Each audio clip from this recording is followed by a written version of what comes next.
నమస్తే అండి. ఎరా టెస్ట్ అంటే ఏమిటి, అది ఎప్పుడు చేస్తాము, ఎవరికి ఇండికేట్ చేస్తాము, ఎలా చేస్తాము అన్న దాని గురించి మనం ఈరోజు ఈ వీడియోలో తెలుసుకుందాం.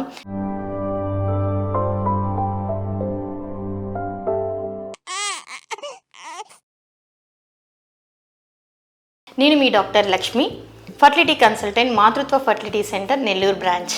ఎరా టెస్ట్ అంటే ఎండోమెట్రియం రిసెప్టివిటీ అనాలిసిస్. ఇది ఎందుకు చేస్తాము అంటే perfect time of embryo transfer లేక విండో ఆఫ్ ఇంప్లాంటేషన్ని తెలుసుకోవడం కోసము ఎరా టెస్ట్ అనేది చేస్తాము. నార్మల్గా స్పర్మ్, ఎగ్ రెండు కలిసి బేబీ ఫామ్ అవుతుంది. ఆ ఫామ్ అయిన బేబీ వచ్చి గర్భసంచిలో ఇంప్లాంటేషన్ జరుగుతుందన్నమాట. 80% ఆఫ్ ఉమెన్లో ఈ విండో ఆఫ్ ఇంప్లాంటేషన్ అనేది day 19 to day 22 or 23 of సైకిల్లో ఉంటుంది. కానీ 20% ఆఫ్ ఉమెన్లో ఇది డిఫర్ అవుతుందన్నమాట. ఎరా టెస్ట్ ఎవరికి ఇండికేట్ చేస్తామంటే రికరెంట్ ప్రెగ్నెన్సీ లాస్ ఉన్న కపుల్స్కి విండో ఆఫ్ ఇంప్లాంటేషన్ ఏమైనా చేంజ్ అయ్యిందా అని తెలుసుకోవడం కోసం ఎరా టెస్ట్ని చేస్తాము. ఎలా చేస్తాము అంటే ఇది చాలా సింపుల్ ప్రొసీజర్ అండి.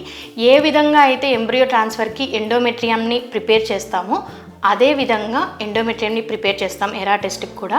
కాకపోతే ఎంబ్రియో ట్రాన్స్ఫర్ బదులు ఎండోమెట్రియం నుంచి చిన్న ముక్క తీసుకొని దాన్ని మాలిక్యులర్ అనాలిసిస్కి పంపిస్తాం. దాన్ని అలా పంపించడం ద్వారా ఆ విండో ఆఫ్ ఇంప్లాంటేషన్ ఎప్పుడు కరెక్ట్గా ప్లేస్ చేస్తున్నామా, ట్రాన్స్ఫర్ టైంతో మ్యాచ్ అవుతుందా లేదా, లేకపోతే ఎన్నైనా అవర్స్ డిఫరెన్స్ ఏమన్నా ఉందా అనేది మనకి వాళ్ళు రిపోర్ట్ ఇస్తారు. Thank you.